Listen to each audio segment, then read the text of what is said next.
प्रणाम जी। प्रणाम जी। प्रणाम जी। शुरू करो रन्ना आप। श्री वंदो सतगुरु चरण को करो सो प्रेम प्रणाम। अशुभ हरनि मंगल करन धनि श्री देव चंद्र जी नाम। श्री प्राणीनाथ निज मूलपति श्री मेहराज सुनाम। तेज कुंवर श्यामा युगल पल पल करूं प्रणाम। पिया जी को पल पल करूं। श्री प्राणनाथ प्यारे की जय। श्री सदगुरु महाराज जी की जय। श्री राम रतन महाराज जी की जय। प्रणाम सुंदर साथ जी। आप सब सुंदर साथ के चरणों में मेरा कोटि कोटि प्रेम प्रणाम। सुंदर साथ जी, प्रसंग चल रहा था मांगी लाल जी, जो मारवाड़ी के प्रतिष्ठित व्यक्ति थे। महाराज जी पे अपना ईमान, उनका ईमान दृढ़ दृढ़ हो गया था। श्रद्धा भी रखने लगे थे और उनको महाराज जी से बहुत कुछ मिलने भी लगा। अब मारवाड़ी की जो समाज के जो गुरु थे, महात्मा थे, उनको इस बात से बड़ी आपत्ति हो रही थी। किस बात से? कि वो जो मारवाड़ी थे मांगीराम, वो महाराज जी की तरफ हो गए थे और उन्हीं उन्हीं को ही देखा देखी मारवाड़ी समाज भी महाराज जी की तरफ आकर्षित हुआ चला जा, जिससे उनको तकलीफ हुई और उन्होंने अपनी सिद्धि का बल मांगीलाल को दिखाया, जिसके चलते मांगीलाल जी को एक स्वप्न आया। स्वप्न में उन्होंने दरवाजे के अंदर भैंसा अटका हुआ देखा, जो बिना सर का था, खाली धड़ ही था और फर्श पे उन्होंने खून देखा। यही अवस्था उनकी, जब वो नींद से उठे, जब स्वप्न टूटा, तब भी उनकी यही अवस्था थी सुंदर सा। तो जैसे तैसे वो उस भ्रम से बाहर निकले और महाराज जी के पास गए तो महाराज जी ने उनको बोला, भाई आपको नहीं, मुझे भी डराया हो। उनकी तसल्ली के लिए उन्होंने, उनको तसल्ली देने के लिए उन्होंने ऐसा बोला। और मांगीलाल को समझाया कि उनके पास इससे ज्यादा कुछ है ही नहीं। किसके पास? मारवाड़ियों के महात्मा के पास, क्योंकि वो सिद्धि प्राप्त महात्मा थे। कि उनके पास इससे ज्यादा कुछ है ही नहीं, इससे ज्यादा वो तुम्हारा कुछ कर ही नहीं सकते थे। तुम्हें बेफिक्र होके अपने अपने कार्य में लगे रहना चाहिए। अपनी जिस भक्ति भाव में तुम चल रहे हो उसमें चलते रहना चाहिए। महाराज जी से बात करने के बाद मांगीलाल जी के हृदय में एक सत्य की स्थापना जैसे हो जाती है, ऐसा हुआ और वो निडर हो गए। और उन्होंने जाके महात्मा जी को बोला कि आपने जो सिद्धि का बल दिखाया वो तो निष्फल गया, उसमें तो आप हार गए। अगर और भी कोई सिद्धि आपके पास हो, कुछ बचा हो, तो आपको कसम है कि कोई कमी ना छोड़िएगा, आज की रात वो सिद्धि दिखा दीजिए। ऐसा चैलेंज देके महात्मा जी को मांगीलाल जी अपने घर आए और वो मस्ती से ठाट से रात को सोए। उन्हें कोई डर भी नहीं लगा, भय उनके नजदीक भी नहीं आया। सुंदर साथ जी, पेज नंबर 193 चल रहा था, उसको आगे लेते हैं प्रसंग को। सिद्ध बाबा के पास में रहा न सेवक एक, दौड़ पड़े सब इधर ही ताकत देख विशेष। मांगीलाल जी के साथ इस तरह का प्रसंग होने के बाद मारवाड़ी समाज का एक भी व्यक्ति सिद्ध बाबा के पास नहीं रहा। उनकी भीड़ सारी छट गई, सारे इधर ही दौड़ पड़े, इधर महाराज जी की तरफ दौड़ पड़े। एक विशेष सी ताकत देखी, एक विशेष सी पावर महाराज जी के में उनको दिखाई दी। सुंदर साथ जी, अभी तक तो वो गुरु बने बैठे थे। जब सतगुरु सामने आए तो गुरु गुरु का पर्दा फाश हो गया कि उनके पास परमात्मा था ही नहीं, तो वो देते कहा। माना नहीं सिद्ध वो फिर भी, एक नागे को बहकाया, बदला लिया जाए जैसे हो, उसने हमको बिड़वाया। लेकिन वो जो सिद्ध बाबा थे ना, वो माने नहीं अपनी बात से। उन्होंने एक नागे को, एक मतलब एक जो महात्मा जी थे जिनका नाम नागा मतलब नाम नागा था, तो क्या उसको उन्होंने बहकाया, भुसलाया और उसने हमसे उसको भी भिड़वाया। खुद तो आया नहीं लड़ने के लिए, पहले तो खुद आया था लड़ने के लिए। अब उसने किसी और को तैयार किया। भक्त जनों के साथ एक दिन हम आसन पर बैठे थे, किसी विषय पर चर्चा वर्चा सी हम बैठ कर रहे। महाराज जी कहते हैं कि भक्त जनों के पास हम लोग उसी आसन पे बैठे थे जहाँ महाराज जी बैठा करते थे, और किसी विषय पर भक्त जनों से बहुत चर्चा वर्चा चल रही थी। एक नागा बाबा आया ओ, आ करके बोला हमसे, तुमने आसन यहाँ लगाया, बोलो किसकी आज्ञा से। वो नागे बाबा जो थे उन्होंने महाराज जी से पंगा ही तो लेना था, बहाना भी तो चाहिए था। बिना बहाने के पंगा भी कैसे लेते। तो क्या कहते हैं कि हम बैठे थे आराम से, तो वो आया तो वो कहने लगा कि महाराज जी से कि तुमने यहाँ पे आसन किसकी आज्ञा से लगा लिया, किससे पूछ के लगाया तुमने। यह चबूतरा अपना है, हम इस पर बैठा करते हैं, है स्थान पुराना अपना, इसको सभी जानते हैं। सुंदर साथ जी वो नागा बाबा महाराज जी को कहते हैं कि ये चबूतरा तो मेरा है, मैं इस पे बैठा करता था, और आज से नहीं कब से बैठ रहा हूँ, और ये तो स्थान ही मेरा है। ये सभी जानते हैं ये मेरा पुराना स्थान है, तुमने किससे पूछ के यहाँ आसन लगाया। था यहाँ कौन पूछते किससे, हम बोले नागा जी से, अच्छा तो अब उठा लो ये मिले ये, फिर नागा बोले हमसे। महाराज जी भी विनम्र उत्तर देते हैं और कहते हैं कि यह कोई था ही नहीं, जब मैं आया कोई बैठा ही नहीं था, मैं किससे पूछता। तो नागा बाबा क्या कहते हैं, अच्छा ठीक है, तुम्हें पता नहीं था ना, कोई बात नहीं, अब इसे उठा ले। किसको, आसन, मतलब आप अपनी जगह यहाँ से बदल ले। हमने फिर उत्तर पकड़ाया, उठता तो अब नहीं यहाँ से। महाराज जी कहते हैं जब नागा बाबा ऐसे बोलने लगा कि हाँ ठीक है, अब यहाँ से आप आसन उठा लेना, तो महाराज जी कहते हैं कि मैंने भी उसको एक प्यारा सा उत्तर पकड़ा दिया कि अब ये आसन तो यहाँ से उठता नहीं, चाहे कुछ हो जाए। अपने हाथ फेंकना हो तो जब मर्जी आ जाना, अगर फेंकना अभी चाहो तो अभी फेंक कर ही जाना। महाराज जी कहते हैं कि आसन तो यहाँ से उठता नहीं, आपने अगर अपने हाथों से उठा के फेंकना हो तो ये आपकी मर्जी है, अगर आप फेंकना चाहो अभी फेंक दो, हम्म या कभी भी आके जब तुम्हारा मन करे तब तुम आके फेंक दो, या फिर फेंक के ही जाओ। कल उठा मिले बस उठा मिले, बक बक सी करता चला गया, किंतु शाम को दिन छिपने से पहले पहले फिर आ गया। सुंदर साथ जी उस नागे महात्मा की हिम्मत तो हुई नहीं महाराज जी के आसन को उठाने की, और ना उसको हाथ लगाने की। तो वो क्या बड़बड़ाना है कि कल उठा मिले बस, मुझे उठा हुआ मिलना चाहिए, ऐसी बकबक करता हो वो चला गया। लेकिन शाम के समय दिन छिपने से पहले पहले ही वो फिर से आ गया। क्या कह रहा है, नहीं उठाया आसन तुमने, बोले नागा जी हमसे, आओ पधारो नागा जी हम, इस प्रकार बोले उससे। महाराज जी को आके फिर से कहता है तुमने आसन नहीं उठाया, क्यों नहीं उठाया तुमने आसन। तो महाराज जी कहते हैं कि नागा बाबा से कि अच्छा कोई बात नहीं, मैंने नहीं उठाया, आप आओ पधारो, इसी पे ही पधार जाओ। इस प्रकार महाराज जी कहते हैं मैंने उनसे बोला। अपना ही समझो ये आसन, किसी किसी अन्य किसी को मत जानो, आसन और हम दोनों को नागा जी अपना मानो। महाराज जी कहते हैं कि आप इस आसन पे विराजमान हो जाइए, इस आसन को अपना ही मानिए, किसी और का मानिए ही मत। क्या फर्क पड़ता है मैंने बिछाया या आपने बिछाया, मुझे भी और इस आसन को भी अपना ही मानो आप, पराया मान ही क्यों रहे हो। आप भी बैठ जाओ, मैं भी बैठ जाता हूँ। आओ पधारो, हम आसन से थोड़ा नीचे खिसक गए, किंतु नहीं आया नागा जी हम पर ज्यादा पिघड़। महाराज जी ने तो बड़े प्रेम प्रेम से उसको बोला था कि आ जाओ, और ऐसा कह के महाराज जी थोड़ा आसन आसन से सरक गए, इस तरह से सरक गए कि नागा बाबा वहां पे आके बैठ सके। लेकिन नागा बाबा वहां पे आया ही नहीं, और वो हम पे और ज्यादा बिगड़, मतलब और ज्यादा गुस्सा महाराज जी पे वो हो गया।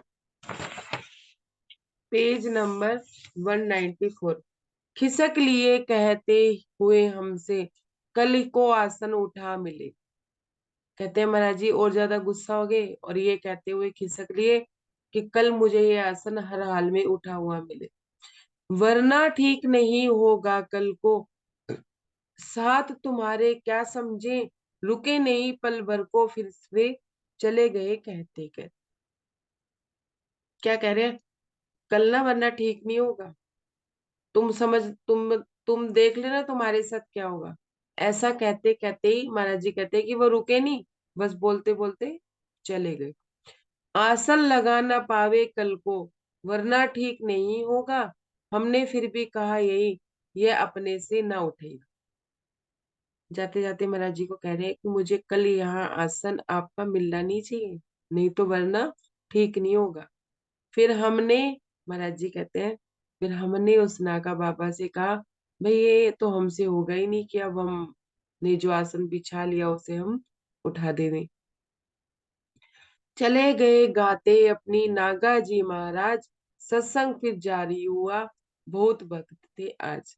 महाराज जी कहते हैं नागा जी महाराज तो चले गए, हम लोगों ने ज्यादा सोचा नहीं और फिर हम अपने सत्संग में लग गए। जो वहां पे बहुत मतलब आज भक्त, महाराज जी कहते हैं कि आज भक्तों की संख्या भी ज्यादा थी। आने लगे एक बाबूजी कलकत्ते के अपने पास, उसी वक्त से बोले हमसे, अपने भी सुन लो कुछ आज। सुंदर साथ जी, उस भक्त मंडली में एक बाबूजी थे कलकत्ते के, वो महाराज जी के पास आए और अपने हृदय की अपनी आप बीती बात महाराज जी को बताने। मुझको 20 रुपया रोजाना का एक रोग लगा टेढ़ा, गर इलाज हो आपके पास तो कृपा हम पे कीजिएगा। वो क्या कहते हैं महाराज जी को, उनकी व्यथा क्या थी, वो कहते हैं कि मेरे को 20 रुपए रोजाना का एक रोग लगा। अगर आप इसका इलाज कर दें तो ये आपकी बहुत बड़ी कृपया होगी और आप कृपया इसका इलाज कर ही दीजिए, इस तरह की बात वो कहते हैं महाराज जी से। हम बोले बाबूजी, वो हम बोले उन बाबूजी से, यह रोग बड़ा अजीब सुना, शारीरिक रोग तो सुने हैं रुपयों पर आज सुना। अब महाराज जी कहते हैं, हमने उस बाबूजी की बात सुनी और हमने कहा "अरे, ये रोग तो बड़ा अजीब है, शरीर के रोग तो मैंने सुने हैं, ये 20 रुपए वाला कौन सा रोग होता है"। महाराज जी उनसे कहते हैं कि ये अजीब ही रोग है, जरा खोलकर समझा हो तो हम भी रोग समझ लेवे, क्या अनुमति दे हम अपनी हम जब तक समझ नहीं लेवे। महाराज जी उनसे कहते हैं कि आप अगर खुल के अपना रोग बताओ तो हम भी रोग को समझ लें, और फिर हम अनुमति भी क्या दें, आपको आज्ञा भी क्या दे, जब तक मुझे भी बात समझ में ना आए कि तुम कहना क्या चाहते हो। बोला एक थिएटर आया है जिसमें प्रतिदिन जाता हूँ, 15 रुपए की टिकट है उसका, 5 रुपए खा जाता हूँ। सुंदर साथ जी उस समय पे जैसे कभी सर्कस लगती है, कभी कुछ लगता है, ऐसे ही वहां नाचने गाने वाले या थिएटर टाइप कुछ होता था। उस समय टीवी वगैरह तो होते नहीं थे। तो कहते हैं कि वो व्यक्ति कहता है, बाबूजी कहते हैं कि मेरे पास 15 रुपए का तो उसका टिकट होता था, वो मैं टिकट ले लेता था उस तमाशे को देखने के लिए, उस थिएटर को देखने के लिए, और 5 रुपए मैं रोज के खा पी जाया करता था। और जागता 3 बजे तक, 2 घंटे मिलता आराम, आंख टुलहती रहती दिन भर, लेश नहीं होता फिर का। कहते हैं उसके बाद नुकसान क्या होता था, 3 बज जाते थे मुझे वहां वो थिएटर देखने में और फिर खाने पीने में, 3 बज जाते थे, और फिर 2 घंटे के लिए आराम मिलता था, आंख खुलती नहीं थी, और लेश मात्र भी काम नहीं होता था दिन, कि दिन में सारा दिन ही काम करने में लेजीनेस रहता था। बोले कैसे निभे ये रोज ये है, नहीं मानता मन अपना। हम बोले उस बाबूजी से, भाई आप यहाँ आ जाए। सुंदर साथ जी वो बाबूजी महाराज जी से कहते हैं कि मेरे से ना ये निभ नहीं रहा है, मेरे से ये हो नहीं रहा है, मेरा मन मानता ही नहीं है, मैं बहुत समझाता हूँ, रोज सुबह सोचता हूँ मैं नहीं जाऊंगा, रात को फिर मैं वहीं पहुंच जाता हूँ। तो महाराज जी कहते हैं बाबूजी आप यहाँ आ जाना, हम आपको यहाँ थिएटर दिखवा देंगे। अब सुनिए, स्वाग तमाशे कभी कभी तो हम भी करवा लेते हैं, अपना बे पैसे का है, उससे मन बहलाते हैं। महाराज जी कहते हैं कि स्वांग तमाशे कभी कभी हम भी करवा लेते हैं। महाराज जी यूं नहीं कह रहे हैं कि मैं देख लेता हूँ, कि मैं करवा ही लेता हूँ, है। लेकिन हमारे जो तमाशे होते हैं उसके लिए पैसों की जरूरत नहीं होती, बिना पैसों के ही हम करवा लेते हैं। आज तमाशा यही देखना, दिन छिपने तक आ जाना, ये रुपए हम बचवा देंगे, पर यहाँ आना रोजाना। सुंदर जी महाराज जी इसको कहते हैं कि आज तुम यहाँ जाना, तुम्हें तमाशा ही देखना है ना, तुम यहाँ आ जाना, दिन छिपने तक यहाँ पहुंच जाना, हम तुम्हारे पैसे भी बचवा देंगे और तुम्हें तमाशा भी दिखवा देंगे। इस तरह की बात महाराज जी कहते हैं सुंदर साहब जी। किसको? बाबूराम जी को। Page number 195। क्योंकि परवर गंगा सागर का नेरे ही था लगा हुआ, इस कारण से एक जमावसा था वो साधु महात्मा का। सुंदर साहब जी गंगा किनारे, सागर के किनारे कह रहे हैं कि नेरे ही जमावड़ा बहुत ज्यादा था, बहुत ज्यादा साधु संत थे। एक बहुत अच्छी मतलब तादाद में साधु संत वहां बैठे थे। साय काल को भक्त और साधु जन सब एकत्रित होते थे। सत्संग जारी रहता था, अपना आनंद सभी जन लेते। संध्या के टाइम सारे साधु जन उसी वहीं पे आकर बैठ जाते थे, इकट्ठे हो जाते थे जहां पे महाराज जी ने अपना आसन लगाया था, और सत्संग जारी होता था और सभी लोग आनंद लेते। सुनिए सुंदर साची आगे प्रसंग क्या है। अकस्मात वह नागा आया, जिसने जिसे देखते ही हमने आसन छोड़ दिया थोड़ा सा, और कहा उससे हम। अचानक से ही वो नागा, जो महाराज जी को आसन उठाने के लिए कह रहे थे नागा बाबा, वो आए। और महाराज जी ने ना इस बार उन्होंने अभी कुछ कहा नहीं, और महाराज जी ने उनके कहने से पहले ही थोड़ा सा ना आसन से सरक गए कि नागा बाबा वहां पे बैठ जाए। बैठ जाओ पधारो नागा, पर वह बोले आते ही, उठा मिले आसन तुमसे बोला था क्यों उठा ले। महाराज जी ने तो बिना बोले ही आसन छोड़ दिया था, मतलब जगह छोड़ दी थी उसके बैठने की। लेकिन वो नागा बाबा क्या बोले, मैंने तुमसे बोला था ना कि मुझे आसन उठा मिले, पर तुमने उठाया नहीं। सुनी नहीं ना तुमने कोई बात। यह भी साथ साथ कह गए थे, कल ऐसा यदि नहीं हुआ तो सोच समझ कर रखना, बस तेरे साथ बुरा हो। सुंदर साहब जी महाराज जी को धमकी देके क्या कह के गए थे कि साथ साथ में ये भी तो कह के गया था कि कल अगर ये आसन नहीं उठा मिलेगा तो तुम्हारे साथ बहुत कुछ बुरा होगा। हम बोले नागा जी आसन तो अब खुद नहीं उठने का, आप स्वयं अपने हाथों से गर उठावो तो उठ जावे। महाराज जी कहते हैं नागा जी से विनम्र होके कि नागा जी अब ये आसन तो अब ये उठेगा ही नहीं। हम्म? अगर आप में बल है, अगर आप इसे उठा के फेंक देवें तभी कुछ हो सकता है, मेरे हाथों से तो ये आसन कभी नहीं उठेगा। जिन हाथों ने इसे बिछाया, सॉरी, आप फेंक देवें हम उठ करके, तभी चले भी जावेंगे। जिन हाथों ने इसे बिछाया, अब वह नहीं उठावे। क्या कहते हैं महाराज जी कि आप अगर फेंक दे इस आसन को उठाकर तो हम भी यहाँ से चले जाएं, ठीक है। लेकिन जिन हाथों ने इस आसन को बिछाया है, वह कभी भी अपने हाथों से ये आसन नहीं उठाए। नागा बातें करता करता आसन पर ही आपदरा, पदरा नहीं बल्कि यूं कहिए एक किस्म से आपसरा। महाराज जी कहते हैं बातें करते करते वो जो नागा पंडित, वो नागा बाबा था, वो उस आसन पे आके पधर गया मतलब बैठ गया। और वो उसे पधरा हुआ ना समझिए कि ऐसा कि वो पूरी तरह से फैल गया कि वो महाराज जी को भी जगह नहीं दे रहा। सारा आसन हथियाने के लिए पसर गए नागा जी। उसने उन उसके ऐसे भाव देखकर नीचे सरक गए हम भी। महाराज जी कहते हैं जब नागा बाबा आसन पर फैल गए पूरी तरह से, महाराज जी कहते हैं मैं ये बात समझ गया था कि वो आसन से ही मुझे ही उतारना चाहते हैं। ऐसे भाव उनके देख के महाराज जी कहते हैं हम भी थोड़ा सा नीचे सरक गए। अपनी विजय जानकर नागा लेटे से होकर बोले, जीता जैसे कोई मोर्चा, लगते थे ऐंठे ऐंठे। जब महाराज जी आसन से थोड़ा सरक गए तो नागा बाबा को क्या लगा, मैंने इनसे आसन जीत ली, कि मेरी जीत हो गई, ऐसे भाव देख के। और वो ऐसे लेटे थे ऐठे ऐठे, मतलब उनको इतना भी अहंकार आ गया कि मैंने इनसे आसन छीन लिया, जैसे मैंने कोई मोर्चा मारा हो, जैसे मैंने कोई विजय प्राप्त कर ली हो। खत्म हुआ जिस वक्त पसरना, फैल चुके पूरे नागा जी, आप कान के मुंह करके मैं इस प्रकार बोला भी।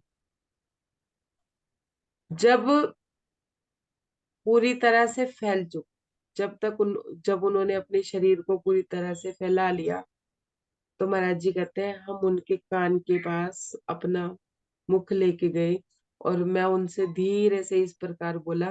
क्या बोला? अगर पिए तो चिलम बनावे, बोला क्यों नहीं भरवा दो, बनी हुई है या सादा, बोला बनी हुई का दम लगवाओ।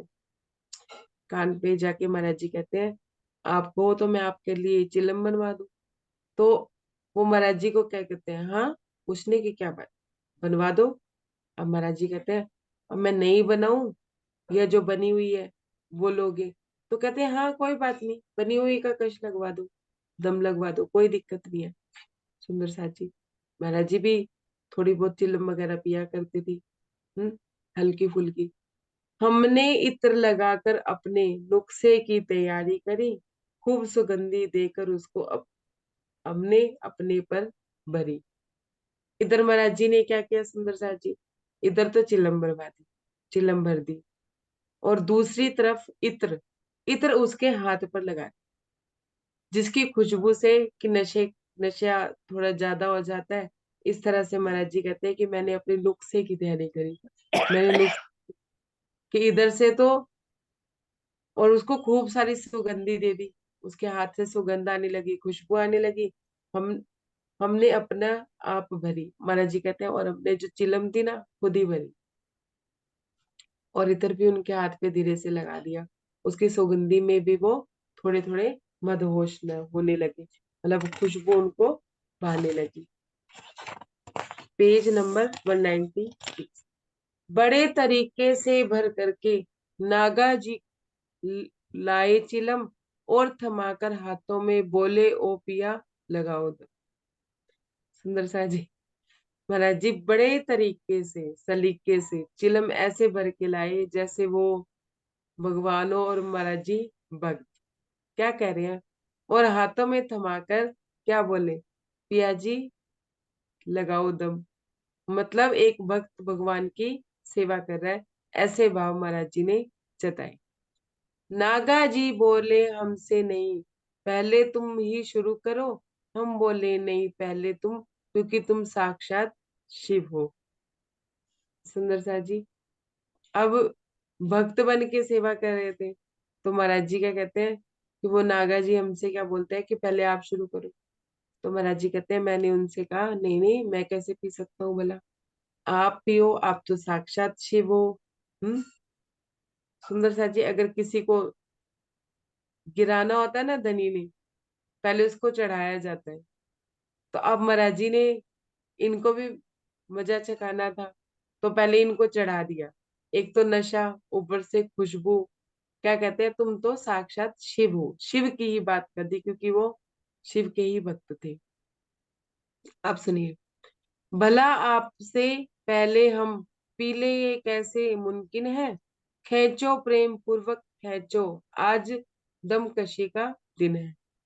महाराज जी उनको कहते हैं भला आपसे पहले मैं कैसे पी सकता हूँ, ये तो बात ही नामुमकिन सी है, तुम प्रेम पूर्वक खेचो, प्रेम से, आज दमकशी का दिन है। आज तो आपकी दम का मतलब आपकी ही खुशी का दिन है कि आपको आसन भी मिल गया, सब कुछ मिल गया, तो आप दम खींचो।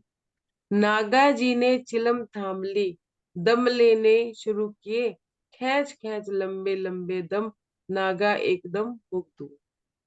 इधर नागा जी ने चिलम थाम ली, और दम लेने शुरू किए और लंबे लंबे कश उन्होंने खींचे और एकदम से ही वो मतलब नशे में हो गए, मुग्ध हो गए उस चिलम के नशे से और उधर से इत्र के नशे से।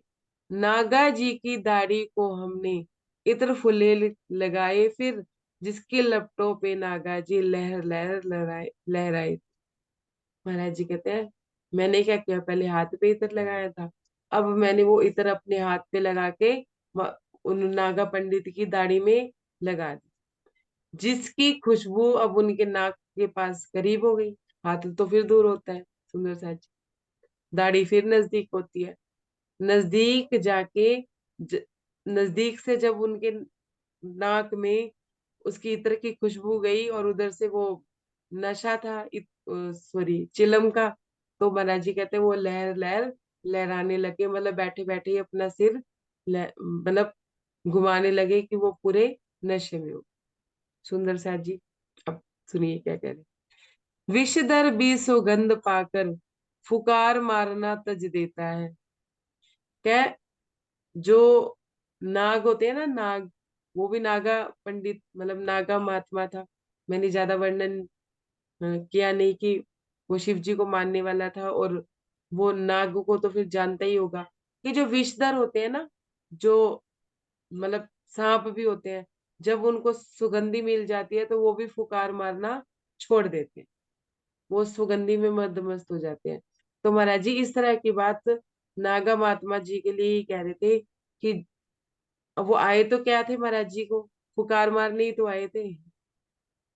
अपना विष ही तो उनके ऊपर उड़ेलने के लिए आए थे, आसन उठवाने के लिए आए थे महाराज जी से। तो महाराज जी कहते हैं कि विषधर भी जो सुगंध पाता है ना किसकी, प्रेम की, इश्क की खुशबू पा लेता है, तो वो भी फुकार मारना तज देते हैं कि महाराज जी प्रेम से उसकी सेवा करे, एक भक्त बन के उसकी सेवा कर रहे थे, तो उसने महाराज जी को फुकार मारनी तो तजी दे दी, मतलब महाराज जी के साथ बुरा करना तो छोड़ ही दिया था, लेकिन महाराज जी ने उनको मजा भी तो चखाना था ना, इसलिए पहले उनको चढ़ाया। हाथ फेर कर दाढ़ी पर नागा जी बोले ओ, यह असली मजा आज तो छक छक के ले लेने दो। उधर महाराज उधर नागा बाबा अपने दाढ़ी पे हाथ फेर के बड़ी मस्ती से कहते हैं ओ, ये तो कभी स्वाद मुझे आया ही नहीं, चिलम तो मैंने पहले भी बहुत बार की, लेकिन ऐसा नशा, ऐसी मस्ती, ऐसी मौज तो कभी आई नहीं। अब तुम क्या कह रहे हैं महाराज जी को, अब मुझे छक लेने दो, बस छक छक के लेने दो, अब मुझे छेड़ो ना, अब मुझे कुछ कहो भी मत कि कोई बात करो भी मत। मर गई दाढ़ी राख चाटती, ध्यान से सुनिएगा, धूल दुरसरती बेचारी, आज मिली है मौज असल, फिरती थी है मारी मारी। क्या कह रहे हैं नागा बाबा, क्या कह रहे हैं, कह रहे हैं कि दाढ़ी मतलब वो ऐसे वाली दाढ़ी को नहीं, जो बालों वाली दाढ़ी होती, अपने हृदय की दाढ़ी को कह रहे हैं, मतलब सांकेतिक रूप में बोल रहे हैं कि मेरे जो हृदय में जो ये मेरी जो भावना थी वो धूल चाटती रहती थी बेचारी। क्यों? क्योंकि ऐसा ही आनंद पाना चाहती परमात्मा से, ऐसा ही मतलब महाराज जी जिस तरह से उनसे प्रेम कर रहे थे, निश्चल प्रेम कर रहे थे, निश्चल प्रेम था, कोई छल तो था नहीं, लेकिन उनको भी सारी बात समझानी थी। सुंदर साची कैसे समझाई जाती, जब नागा बाबा अहंकार में युक्त होके किसी के कहने पे महाराज जी से लड़ने आए थे, महाराज जी की शक्ति को वो पहचान नहीं रहे थे, तो महाराज जी को भी तो कुछ ना कुछ तो पहचान करानी थी ना। और महाराज जी के दर्शन करने आए थे, महाराज जी के पास आए थे, तो कुछ तो भ्रम उसके भी दूर होने ही थे। जब हम सच्चे सदगुरु की शरण में होते हैं तो हमारे भ्रम दिन प्रतिदिन दूर होने शुरू हो जाते हैं। तो वो क्या कहते हैं कि ये जो मन की दाढ़ी थी ये तो धूल बिसरती रहती थी, आज मौज मिली है असली, कि आज असली में ही वो प्रेम मिला है जो फिरती थी मारी मारी, कि कहीं ना कहीं वो भी परमात्मा प्राप्ति में लगाओ या जो भी प्राप्ति में लगाओ, जो भी उसका मन होगा, लेकिन सुंदर सा जी प्रेम तो हर जीव का ही स्वभाव है। तो वो कहते हैं कि अपने आप को ही बोल रहे हैं, क्या बोल रहे हैं कि जो मौज आज मिली है ना, इस मौज के लिए तो मैं काफी टाइम से तरस रहा था, मारा मारा फिर रहा था, लेकिन ये है असली मौज। चिलम हो चुकी थी ठंडी, हम बोले और पियोगे क्या? नागा जी एकदम खुश होकर हमसे बोले वाह वाह। महाराज जी कहते हैं उनकी चिलम ठंडी हो गई थी। मैंने उनसे पूछा नागा बाबा से और पियोगे क्या? तो वो इतने खुश हुए, कहते हाँ हाँ क्यों नहीं, वाह वाह ये तो बहुत अच्छी बात है कि तुम मुझे दूसरी भी पिलाओ। कर दो आज हमें तरपूरा, मस्त बना दो मौजों में, कसर ना रह जाए कुछ बाकी, बाबा कसम, बाबा लोग कसम। महाराज जी को क्या कहते हैं कि जो मौज आप मुझे दे रहे हो ना, इस मौज में मुझे तरबदर कर दो। आपको कसम है कि कोई कमी छोड़ना मत, भी किसी तरह की मुझे कमी मत छोड़। सुंदर सा जी देखिए, जाने अनजाने तो महाराज जी को उसने अपना समर्पण कर ही दिया। लेना तो वो मौज चाहते या जो भी थे, लेकिन महाराज जी ने उनके भ्रम भी दूर की। और भ्रम दूर करने के लिए भी उनको महाराज जी को उनको कितना कष्ट देना पड़ा, वो हम सुनते हैं आगे। लाए फिर हम चिलम डटकर, उसी तरह की बनी हुई, बड़े प्रेम से लाकर हमने नागा जी को पकड़ा। महाराज जी कहते हैं हमने फिर वो चिलम वैसी ही बनाई जैसे पहले बनी हुई थी, और बड़े प्रेम से लाकर हमने नागा जी को पकड़ा है। नागा बोले शुरू करें, हम बोले यह नहीं होने की, भला आपसे पहले हम पी सकते हैं क्या नागा जी?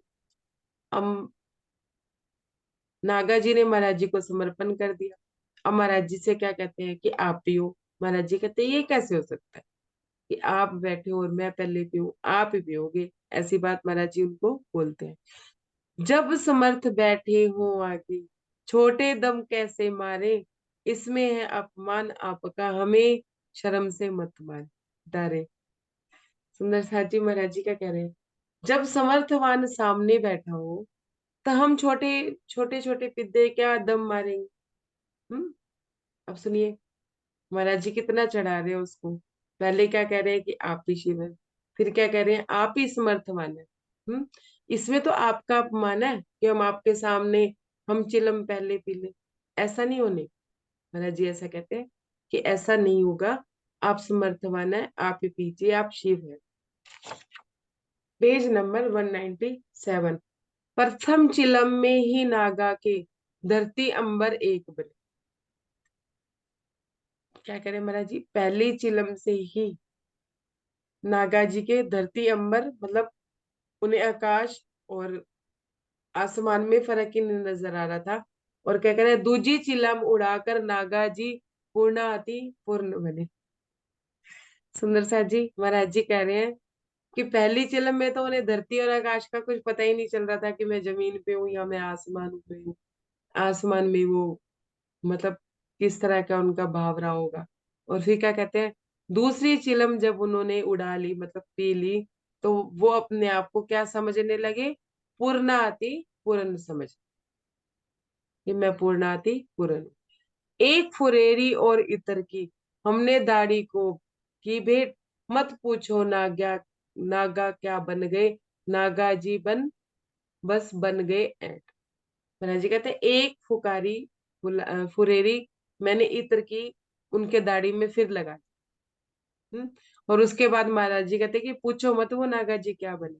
वो तो बिल्कुल पूरी तरह से ऐंठ गए, पूरे अपने अहंकार में, कि जैसे वो पूर्णति पूर्ण है, वो कुछ भी कर सकते हैं, कुछ भी हो सकता है। हम्म? कोई भी कुछ भी कहेगा वो करके दिखा देंगे। इस तरह की बात नागा जी में आ गई।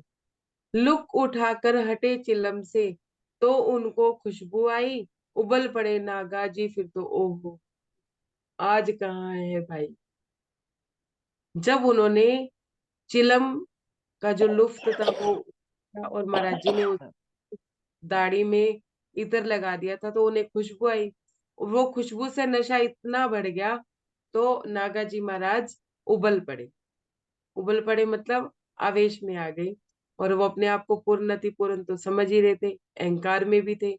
तो महाराज जी को कहते हैं ओहो, आज आपने क्या पिला दिया, समझ में नहीं आ रहा कि हम कहाँ हैं भाई। और एकदम से उन्होंने आंख खोली और अपने आप को कहाँ पाया, महाराज जी के स्थान पे पाया, और अपने आसपास भक्तों का जमावड़ा पाया।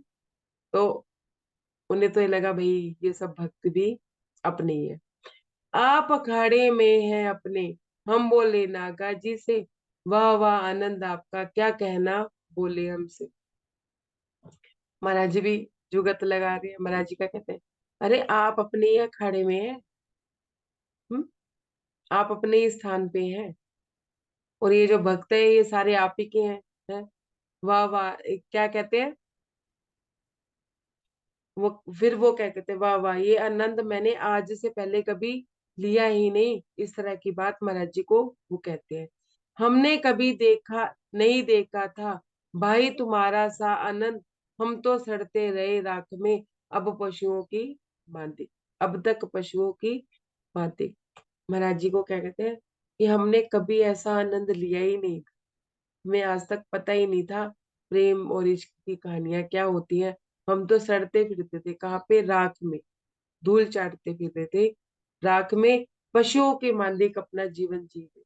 पशुओं की मांदिक मतलब अंधकार में जीवन जी रहे। लेकिन सुंदर साथ जी वो महाराज जी की इस पावर को समझ तो रहे थे, इसमें कोई किंतु परंतु नहीं था।